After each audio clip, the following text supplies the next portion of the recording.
మా స్కూల్లో భోజనం బాగుంటుందని చెప్తా, మా స్కూల్లో డ్రెస్సులు ఇస్తారని చెప్తా, మా స్కూల్లో టీచర్లు ఏ విధంగా ఉంటారని చెప్పి అడుగుతూ ఉంటాను. It's my responsibility. అది కూడా ఆ స్కూల్ ఏదో చెప్పు. మనం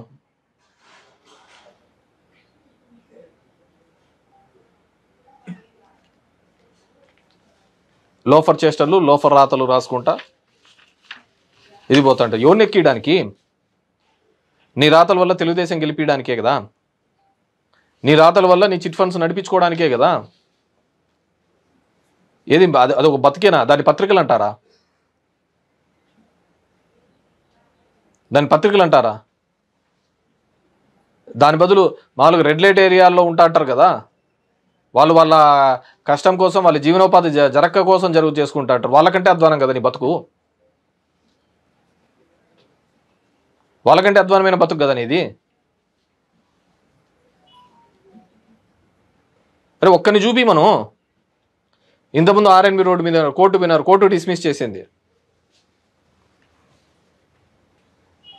ఇంతకుముందు ఇలాంటి తప్పుడు రాతలు రాసింటేనే వేసినాను.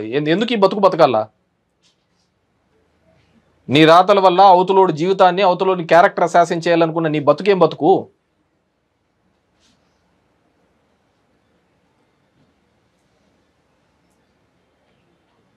ఏం చేస్తారు? ఇట్లా రాసే నాతో కొడుకులు నా లైఫ్ను నాశనం చేయాలనుకున్నామని నేను ఎందుకు వదిలిపెట్టాలా? నా పొలిటికల్ లైఫ్ లాజ్ చేయాలని చూసే వాళ్ళ నేను ఎందుకు వదిలిపెట్టాలా?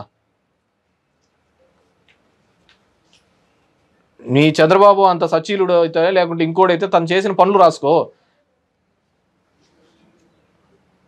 అది పత్రికా ధర్మం అవుతుంది. చేతగాని ఇవి చేసుకుంటూ వస్తారు. ఇంతకుముందు ఇదే ఊర్లో అదే కదా చేసినది. కుటుంబాలు నాశనం చేసినారు ఇట్లా పేపర్లో దొంగరాతలు రాసి. ఎన్టీ రామారావు ఎట్లా నాశనం చేసినావు? నీ పత్రిక పుణ్యమే కదా ఎన్టీఆర్ నాశనం అయినది. లక్ష్మీపార్వతితో ఉన్నాడు, లక్ష్మీపార్వతితో చెప్పినది ఏంటన్నాడు, లక్ష్మీపార్వతి ఎంబడే తిరుగుతున్నాడు అని నీ ఆర్టికల్స్. నువ్వు అలా కదా ఎన్టీ రామారావు నాశనం చేసినది. లేదంటే తెలుగుదేశం నీకు ఎందుకు వస్తుంది? చంద్రబాబు నాయుడుకి వైస్రాయ్ హోటల్లో 20 ఉంటే 200 మంది ఉన్నారని రాసే కదా నీ బతుకు.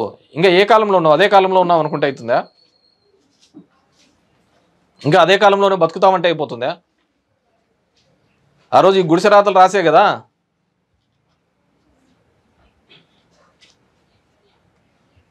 వైస్రాయ్ హోటల్లో ఇంతమంది ఉన్నారు అని చెప్పేసి వాళ్ళ జీవితాలు నాశనం చేసి పెట్టినావు. ఎవరి కోసం? ఒక పార్టీని బతికించడం కోసం ఎంతమంది జీవితాలు నాశనం చేయాలంటే అంతమంది నేను చేసినావు. మళ్ళీ ఇప్పుడు ఎన్టీఆర్ దేవుడు అని రాచావు. ఆ రోజు స్త్రీలోబి, ఈరోజు ఎన్టీ రామారావు దేవుడు. దీని మీద మేము లీగల్గా కూడా వాళ్ళ మీద చర్యలు తీసుకుంటున్నాం, ఎవరైతే ఇట్లాంటి తప్పుడు రాతలు రాశారు. ఎందుకంటే మీలాగా మేము తెగించలేము, మీలాగా తెగించి మాట్లాడలేము, మీ అంత చిల్లరగా మేము పోలేము. సో లీగల్గా కాన్సిక్వెన్సెస్గా ఎవరైతే ఉన్నారో వాళ్ళందరి మీద చట్టపరమైన తీసుకుంటాం. ఇంకా పరిధులు దాటితే నేను పరిధి దాటాల్సి వస్తుంది. ఆ పరిధి దాటాను దాని మీద అని చెప్పేసి నేను పాత్రికేయులందరినీ కూడా యాజమాన్యం యొక్క టార్గెట్లు ఇచ్చినారనో, యాజమాన్యాలు చెప్తున్నాయనో, ఒకరి క్యారెక్టర్ని తక్కువ చేసి చూపించడం, ఒక క్యారెక్టర్ మీద బురద చల్లడం చేస్తే మాత్రం నేనుగా ఊరుకోను. నాకు రాజకీయాలు అయితే అయినాయి, పోతాయి. మీ యాజమాన్యం కోసం మీరు ఉంటాను తప్పుడు రాతలు రాస్తే నా దానికోసం, నా క్యారెక్టర్ కోసం నేను ఉంటాను. There is no excuse in that. రాయండి, సొసైటీలో జరుగుతున్న తప్పిదాలను రాయండి. పార్టీ అఫిలియేటెడ్గా మాత్రం కాదు. ఇప్పుడు నేను 100 సార్లు ఇవన్నీ ఎక్స్ప్లెయిన్ చేసినాను. ఇవే పట్టుకొని గుంజలాడి వస్తున్నాడు.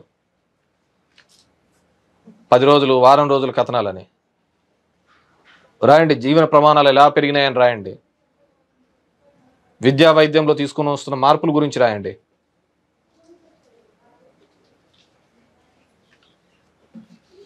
Any questions? ఆర్ఎన్బి రోడ్ల పైన సూర్య కలిసినదా? ఈ ఇంకో పెద్ద ఆర్టిస్టు. 19th టెండర్స్ అయిపోయినాయి, 18th ఫస్ట్ టైం రిప్రజెంటేషన్ ఇచ్చినారు. టెండర్స్ అయిపోయిన తర్వాత నిన్న రివర్స్ టెండరింగ్ కూడా అయిపోయినాయి. ఒక 2 daysలో ఫైనల్ అవుతాడు, ఏజెన్సీ కాంట్రాక్టర్ ఫైనల్ అవుతాడు.